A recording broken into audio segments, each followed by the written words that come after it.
Governor Greg Abbott is joining dozens of governors in the United States trying to block the resettlement of Syrian refugees. So here to talk more about that is Lana Rocha with the Texas Tribune. More than half of the country's governors saying no to these Syrian refugees. But the question is, and a lot of people are asking, do these states have any teeth in the fight against refugees coming to the United States? A lot of it is rhetoric, and that's somewhat unclear. The state's role in this is the federal government 100% funds refugee resettlement. The state's role comes in by doling out those funds to nonprofits and those on the ground who help these refugees. So it's not clear, and we haven't gotten a clear answer from Abbott's office on whether or not he plans to do that, to say, no money to helping these people, but what remains to be seen. But there are a lot of efforts right now in Washington from our Texas lawmakers trying to cut off that funding altogether, nationwide and things like that. Okay, so maybe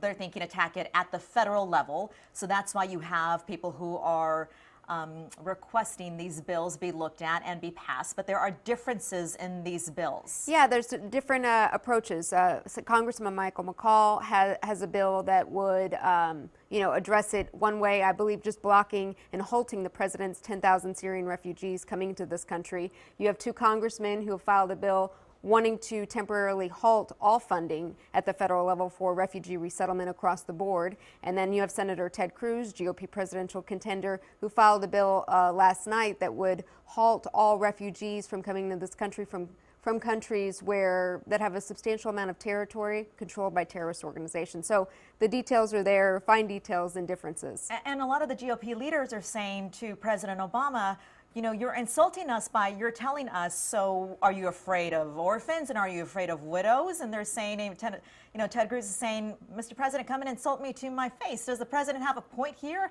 Is that who the refugees are coming into the United States as? It's a 2-year process. I mean, it's not like they come off, the boat, if you will, as maybe many of our ancestors did, decades ago. Right. It's a 2-year vetting process, the federal government argues. And you think about the essence of refugees. They're fleeing war-torn countries, religious persecution. They're fleeing ISIS. They're coming to America and then not welcomed. A lot of nonprofits worry that it could create anti-American sentiment and kind of breed a whole new batch. That's a whole other argument, because if you don't accept these refugees, then where are they going to go? And that breeds desperation. Right, desperation and again, anti-American sentiment, which is not what we need right now. Lana Rocha with the Texas Tribune, thank you for that important conversation on this very important day.